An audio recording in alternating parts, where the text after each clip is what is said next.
How's it going, ladies and gentlemen? It's LorOnline here again today with another Star Wars The Old Republic video. Today I'm going to be discussing with you the potential future races and classes that could be coming to Star Wars The Old Republic in the near to far future, hopefully sometime in 2017. Anyway, these are my own ideas, so this could all be complete hokum for all I know, but hopefully we're going to get something good out of it. So sit back, guys, prepare yourself for some serious Star Wars content.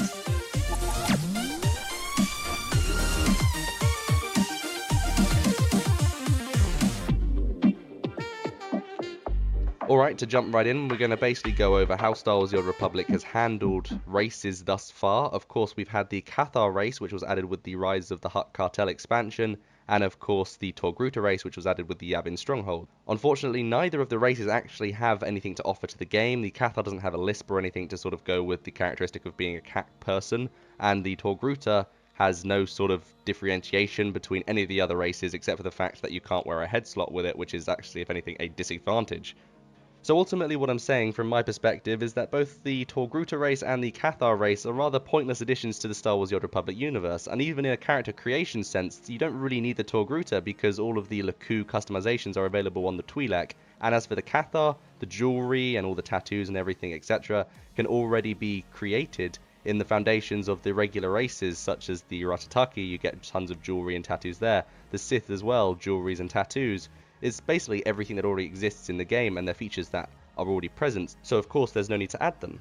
Honestly, from my personal opinion, I'd like to see something more on the lines of a non-humanoid race added to the game, so something more like Yoda's species, or maybe a Biff, or like a Wookiee, basically something that's more from the Star Wars universe, and something you represent more as a Star Wars character than a humanoid character. So, you know how World of Warcraft has basically the gnomes, and they're sort of different to all the other races.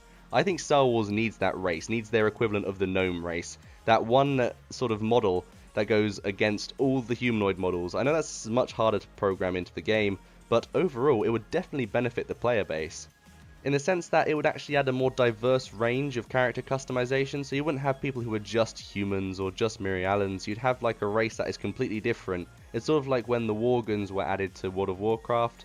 You had sort of a different build, which of course was really good for armor sets, in the sense that you have Worgans who were going to the auction house on World of Warcraft to purchase items for their Worgen specifically that wouldn't look good on a human, which spread out the market value of a lot of items. This of course could be applied to Star Wars The Old Republic in the sense that there could be people who, to say, were playing a Wookiee, for example, as a new race, who would go on the GTN to provide for just their Wookiee, and they'd buy items that wouldn't normally be bought, which allows again for more items to go up in value, and therefore improve the economy of the game, which I feel Star Wars drastically needs, especially after the addition of the cartel market, which basically, of course, threw the GTN down the toilet. But you get the idea.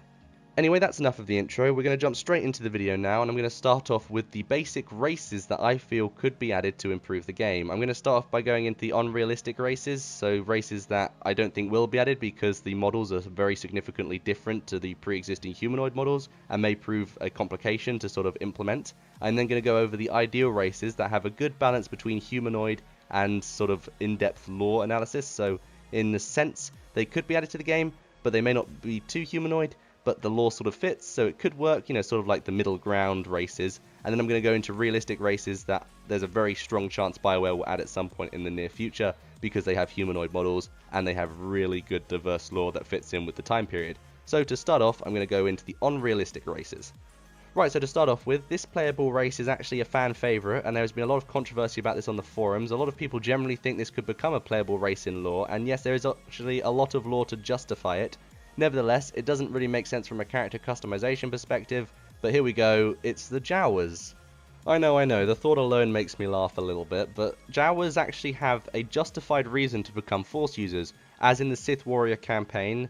Wrath, the protagonist, actually finds a Jawa that is Force sensitive, and there's a huge investigation to whether or not it actually is plausible, and of course it is. Jawas can be Force sensitive, therefore they can actually contribute to the Jedi Knight storyline, the Jedi Council storyline, the Sith Warrior storyline, the Sith Inquisitor storyline, and of course can be Jedi, so they can be Force sensitive because of that. And of course this is somewhat ridiculous because Jawas are of course colonists on Tatooine. They are considered to be giant rodents, similarly to the Flesh Raiders, so there's as much chance of a Jawa becoming a Force sensitive playable race as a Flesh Raider in terms of lore. So I don't think there's much of an argument for Jawas becoming a playable race. Nevertheless, you lot on the forums thought that it is actually plausible, and it is. So yes, Jawa can last 80 years.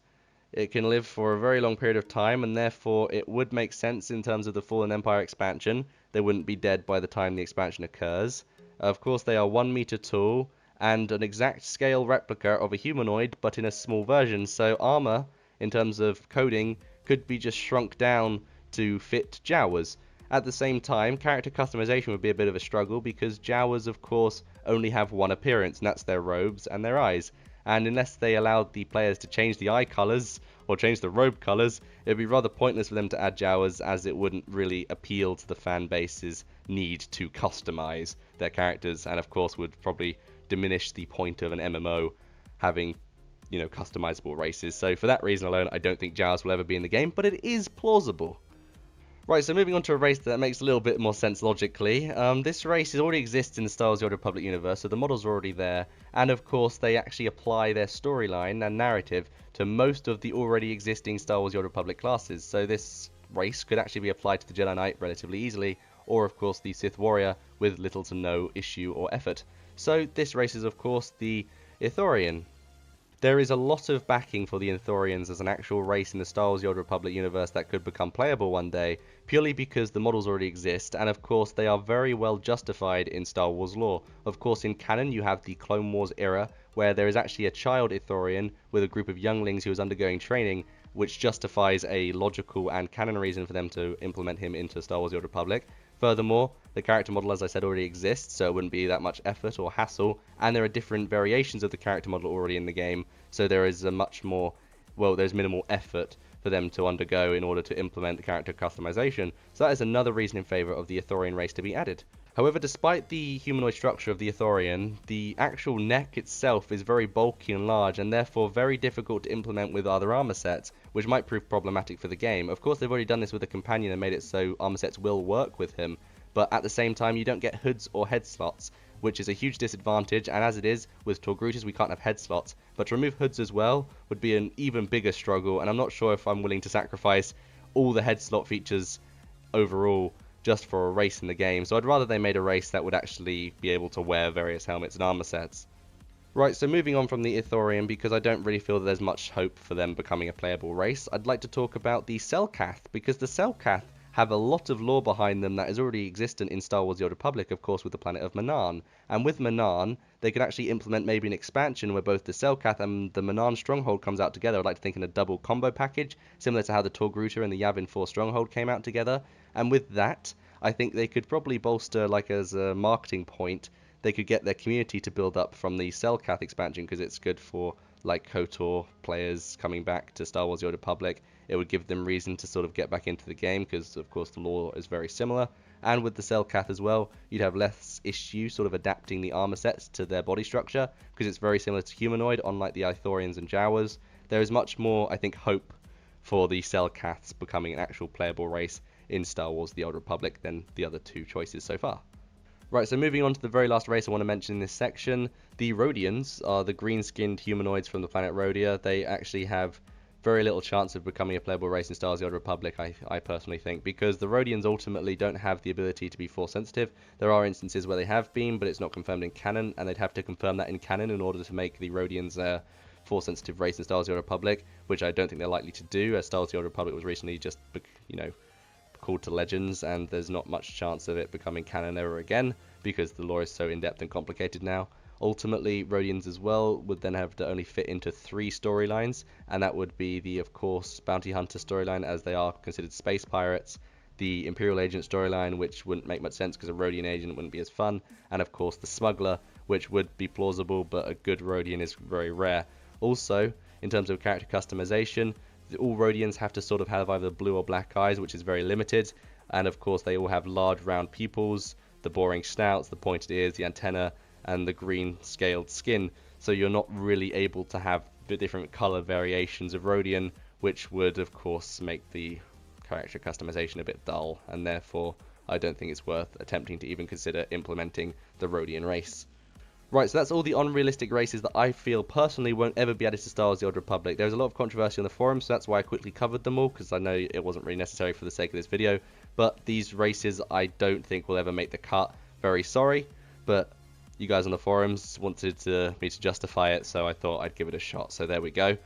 Now, moving on to the ideal races that I feel could be implemented to Star Wars The Old Republic, like the Nautilans, who are a race of humanoids but are also amphibians, and therefore they can live in both the air and water, which really is quite interesting for sort of a leveling zone. Maybe you could have a 1 to 10 leveling process specifically for the Nautilans to sort of swim around their lagoons or whatever, so an underwater leveling zone that at level 10 sort of diverts back into like the Coruscant leveling zone if you're a Jedi, or the Droman Cast leveling zone if you're a Sith. So something like that I feel would be a great implementation to the game.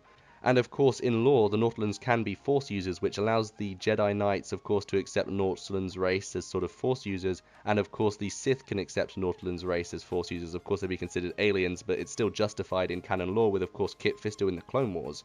So there's actually a lot of hard evidence backing the Nautilans as a playable race in Star Wars: The Old Republic, because it would be flexible with almost every class.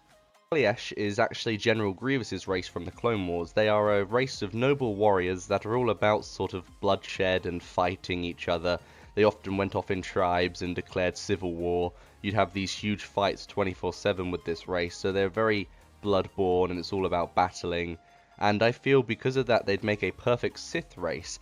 And in terms of leveling, I feel they could be given like a leveling zone, maybe a 1 to 10 leveling zone that's all about tribes and fighting and everything. And then maybe they could tag on to the like Droman Cast campaign and they could be a specifically Sith inclusive race, something like that. I know that's a little bit of an off idea because it's usually done by class, but I would like to see something like that for the Kalish people. They have a really in-depth backstory, and we learn so much about them in later years, of course, with the Clone Wars, and learn all about their legacy. And this is the time period when they're at their prime, so it makes sense for the BioWare developers for Star Wars: The Old Republic to go into detail about their species. Furthermore, I'd also imagine it'd be quite interesting to customize the Kalish people, because all of them actually have distinctive bone masks on that relate to their culture. It's kind of a religious tradition, so every single one would have to have a bone mask. In terms of character customization, it would be pretty cool if every single player could design their own bone mask and then start their character. So little features like that would definitely mix up the already existing pool of creation options and customization options for character creation. So to be able to do like bone masks would really, I think, add to the game, if anything. That's basically my justification for why it should be added. Now, honestly, I'm not sure if it will be, because there are a lot of limitations with the engine at the moment, and to have a bone mask sort of added to the character creation might prove problematic down the line in terms of coding. I know it's not really easy to implement, and I could understand that may be the reason why they haven't added it already, but I feel personally that it is overall a great idea to have maybe a new form of customization available to the player. Even if it is bone masks, it would definitely improve the already existing pool of customization options. Now, those are the ideal races that I feel should be added, and I'm not sure if they will necessarily, but those two races in particular would definitely improve the game's already existing pool of customization options. But we have to put a pin in that for now, because I need to move into the races that I feel will actually eventually be implemented at some point in the near future, because not only are they logical, but they are realistic in terms of engine performance, and they won't affect gameplay too much. And in addition, the realistic races I'm about to list have also been discussed a little bit by BioWare, so there's actually quite a high chance that these races will be actually playable in the game in the upcoming expansions. Also, all the races listed are actually very good in terms of none of them are actually humanoid enough to be considered as just another race. They all have a distinctive difference that could actually improve Star Wars: The Old Republic's current pool of customization options. So let's get started with this list. So to start off with numero uno today, I'm going to be going over my very favourite race in the Star Wars universe, and is actually one of the most realistic races to actually be added to the game. It is the Trandoshan race. Now, the Trandoshans could become a playable race purely because it fits in very well with the Bounty Hunter storyline. Of course, the Great Hunt is a huge Trandoshan tradition, and it would make a great Bounty Hunter character. Furthermore, Trandoshans can also be troopers, so you could have a military commando sort of running around with a giant gun being a Trandoshan. The model is also already in the game, and in terms of customization, there is plenty of different customizations you can have for a Trandoshan, as they are all about holding trophies and war symbols. So you could have scars on their face, you could have like totems on their ears, or small little things like that. You could get like proper battle masks equipped to their face. All these sorts of cool little options that you could add to Trandoshans, maybe war paint. So because of that alone, in terms of customization, they have a huge variety of potential customization options. Furthermore, there is not much of a clash in terms of non-Force user campaigns. In total, I think the only problem you'd have with a Trandoshan is maybe the Jedi Knight, but still, a Trandoshan can easily engage in the Jedi Knight campaign. So yes, I am a strong supporter of the Trandoshans being added, because honestly, it is very realistic and there's a very high chance of it happening, so that is quite possibly the next potential race we will see in Star Wars The Old Republic coming in 2017. Right, so moving on to the next race that I feel could be playable in the upcoming year is of course the Weequays. Now the reason I feel the Weequays are actually a very viable playable race is because at the moment the pirates actually rule a lot of the Outer Rim, with the Zakuul of course trail stomping everything in the Sith Empire and everything in the Republic, so the pirates have a lot of dominion over the Outer Rim worlds, and because of that the Weequays are a thriving race at the moment. Ultimately, they are a race of pirates that originate from the homeworld of Cyrillou. The Weequays actually have developed a natural toughness to their skin from their homeworld's harsh living conditions, which gives them natural resistance to blaster fire. So ultimately, you could actually give them like an armoring buff, you know, a racial bonus, if you will, for 5% to all incoming damage, so it makes them a very good class for tanking, or a very good race for tanking in this case. So the Weequays could actually be given some pretty cool racial bonuses. Furthermore, all the Weequays actually originate from the same planet that the lizard monkeys came from. So you can actually have like their social or racial skill, you know, that little passive thing they have, as a perhaps lizard monkey jumping on their shoulder and doing some cool little animation. So not only are there a lot of cool little ideas you could have for them, but you could also implement them in the Jedi Knight campaign or the Sith Warrior campaign, because they're pirates, they're both good and bad. They are Force users, so they do have the ability to use the Force. And of course, in terms of Bounty Hunter campaign, they'd make a pretty cool power tech, in the sense that they're already pirates, so it makes sense for you to put them into that storyline. So there are many different sort of ways of implementing in the Weequays, and because of that, they could definitely be added to the game in the upcoming expansions. Moving on to our next race today, we have a race that is very beloved in the Star Wars lore. It is of course referenced in the original trilogy with the use of Plo Koon. We have the Keldors. Now the Keldors are also referred to as the Keldorians. They are a species from a technological planet called Dorin, and they live in an oxygen-rich atmosphere. And because of this, the Keldorians have to have a gas mask that actually fits their face. So it's a bespoke gas mask, which would be great for character customization, because you could have different variations of gas mask for different versions of your Keldor. Of course, the ears would have to remain relatively similar to the rest, but you could do something with, say, the facial structure, could do something with tattoos. There are many different customization options for the Keldorians as well. Also, the Keldors can actually be force sensitive, so it doesn't interrupt any of the campaigns, in the sense that you could have a Keldor Knight, a Keldor Consular, you could have a Trooper, a Smuggler, a Warrior, an Inquisitor, a Bounty Hunter, an Agent, etc. You could have any of the classes.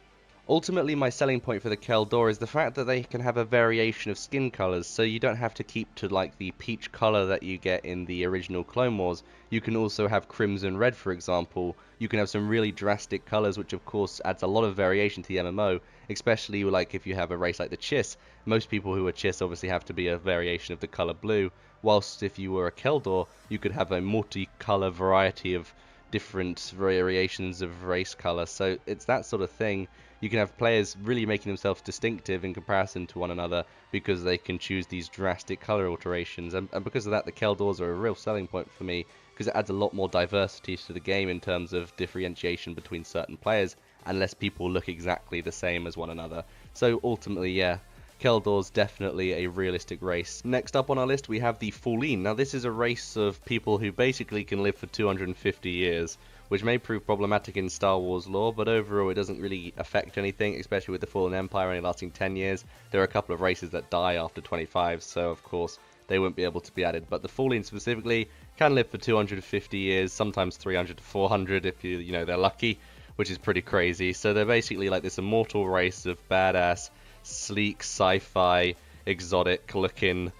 Well, they're based on chameleons, so they have this ability as well to change their skin color to green, from green to red, which I think would be some cool feature to implement. Maybe they could have some moves they use, and sometimes their skin color turns to red, something like that. There's just some cool little customization options like that that could really improve the game significantly, especially if you had that option on the character creation screen, like a little switch box, like do you want your Foulleen character to change color at will, and then you could be like, yes. Cool little things like that. So the Foulleen specifically could really add some sort of new perspective customization options to Star Wars The Old Republic, which is why I think ultimately there's a chance they could actually be added to the game, especially with their backstory being very pirate based, and that would work out very well for the Imperial Agent. or the bounty hunter, or the smuggler, or the trooper, and of course they are force sensitive, so you could have a Jedi Knight, or you could have a Sith warrior. So the options are there. Just the Fallings ultimately have so many variations in their backstory, and you could do so much with them, as their hair is like based on, of course, this like ponytail, similarly to the Padawan hair strand. So they have that coming out the back of their heads, and you could do so many little cool things with that. And of course they have different styles of eyebrow and mustache, and you could definitely improve the appearance of your Falling that way. So in terms of customization and lore integrity, they are sort of ideal for Star Wars The Old Republic, and there's been a lot of talk about it on forums, not just by the player base, but also by devs. So there is a very high chance this could actually be the next race we see in Star Wars The Old Republic, which would be pretty damn cool. Anyway, moving on now, the next race I'm going to be talking about is a race that I feel ultimately would benefit Star Wars The Old Republic the most, and in a realistic level, there is a very high chance of them adding it in the near to far future. Ultimately, I feel with games like World of Warcraft featuring the Gnomes race, and of course games like WildStar featuring races such as the Chewer, there are many different MMOs that are actually featuring a wider range of different sort of sizes between their playable races, and that is something Star Wars The Old Republic does not have, and in order to compete, I feel that they need to definitely consider adding it. That race, of course, does not have a name, and it is called Yoda's species. Now, there's a lot of controversy that it's called the Lanic, but it's really not. Yoda's species in canon and Legends lore has not been confirmed, and it is ultimately called Yoda's species. The reason I want it to kind of be in Star Wars The Old Republic is because, as I said, it adds that size differentiation, and of course there are many customizable features for it, and the player model we know already exists, as there's a flashpoint, of course, called the Foundry, that features one of Yoda's race. So ultimately, it exists in the game, the player models are there. We know for a fact that it can wear clothing in Star Wars The Old Republic, as it's a smaller version of the humanoid, and with a bit of programming they could probably get it so the armor is represented as a minimalized version as what humanoids wear, and overall I think it could actually work out. Ultimately, Yoda's race as well is very intricate in the lore, and of course the backstory as well works perfectly for the Jedi Knight and of course the Sith warrior if you want to have one turn bad, as their species in general is supposed to be a carnivorous version of humanoids, and they're all meant to be sort of crazy anyway, so that you could have Yoda's species dark side and light side. So it's up to sort of the devs how they go about that, but I feel there's a lot of potential for Yoda species. I mean, what they call it in game, I don't know, but they could probably call it something like the Unknown and no one would really mind, because it is sort of this cool, mysterious race that people would love to play, and it would probably bring a lot of the players back from other MMOs. I mean, I'm sure it would get me hooked again. The problem we'd have, though, is everyone would be running around as Yoda, so there's a bit of balance to make there. But there we go, that's sort of my preferred races that I'd like to see in the MMO. I'd like to know if you guys agree down in the comment section, so feel free to leave a comment sort of saying what races you feel should be added to the game and what races you sort of agree with from my list. I definitely think the Kel Dor is one that we should definitely consider for sure, and if there's a dev watching this, fingers crossed, I definitely think you guys should take a look at the realistic races I've listed, because it wouldn't take too much to program them in, I don't think. But that is up to you, of course, you're the devs, you're more experienced. Anyway, moving on now to the classes I have in mind. Right, so moving on, I now want to sort of focus on the classes of the game. I'd like to start off by saying, of course, that classes in Star Wars The Old Republic have been somewhat ignored for the last 5 years. I know they have no intention of adding classes anytime soon, but I feel that it's sort of mandatory, and if you want to sort of stay and compete with upcoming MMOs, such as Elder Scrolls Online and of course World of Warcraft, its divine wrath will follow us to the grave, I'm telling you right now.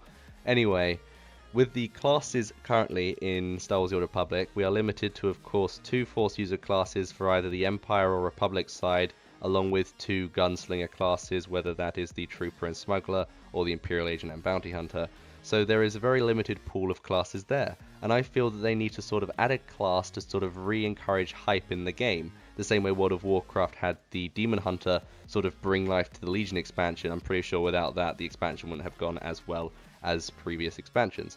So we need to sort of find a ground where Star Wars The Old Republic can sort of say, okay, it's been 5 years, we need to justify adding a new class. Maybe they could do something on the lines of how WoW implemented the Lich King expansion with the Death Knights, something on the lines of that. I'm not saying we do a direct copy and paste from WoW, but we do need to have sort of some big resurrection thing if we're going to implement a new class, and I feel it is mandatory to compete with other MMOs. Right, so the question is, how can BioWare implement a class and justify it 5 years after launch without it seeming odd? I think the best way to do it is to implement like a legendary class similar to how the Death Knights worked in World of Warcraft, and have it so they sort of kick in around level 60 or level 70 even, and then just have them sort of come on at a tangent to the storyline. And I feel that is the most effective way of implementing a new class. And then the next question is, what classes should they implement, which is of course what I'm going to be covering in this video. And as you know, there are a limited pool of classes in Star Wars The Old Republic. You have your tanks, your DPS, your healers, and that is sort of common in most MMOs. I feel in Star Wars The Old Republic, if they're going to add a new class, they should sort of go the extra mile, and I've actually came up with a few theories on what they could potentially add to improve the game. And of course you have to take into account that there needs to be a Republic and an Imperial class. So both sides, if you're going to add a class to one, you've got to add it to the other to keep the balance there. So you have, of course, the Imperial Agent that also matches up with the Smuggler, and then of course you have the Bounty Hunter that matches up with the Trooper. You need to have a similar likelihood between the new class that's going to be for the Republic and the new class that's going to be for the Empire. Anyway, taking all that into account, I'm going to quickly go over my ideas for classes that could be added to perhaps add some further balance to the game. My first idea is, of course, close combat medics. Now, this is a very common class in MMOs, which is unfortunately a department Star Wars The Old Republic is lacking in. You either have dots in Star Wars The Old Republic, or you have AoE heals. For example, the Operative Healer is all about just throwing in big AoE heals and healing multiple targets at once rather than single target healing, and it's all ranged as well. Even with 6 Sith Sork healers, you have nothing but range there, so there needs to be a form of close combat healer, and I feel that is something that would definitely change the mechanics and operations. And of course it's very dangerous being a close combat healer because you're always in the middle of it, you're in the thick of it with the DPS, so you've got to be much safer, and you have to play much safer because of that. Anyway, my way of executing this would be to basically have a version of this class on the Republic and the Imperial side. I'm taking my sort of inspiration from the monk from World of Warcraft, in the sense that he has no weapon and relies purely on its moves to either do damage or heal. So in a sense, Star Wars The Old Republic could have that by having something called a Force Mystic on the light side that would basically heal the group with no weapons, so you don't have to worry about weapon stats. Perhaps you could have like a shield or some device there, but there wouldn't be a weapon in the general idea of it.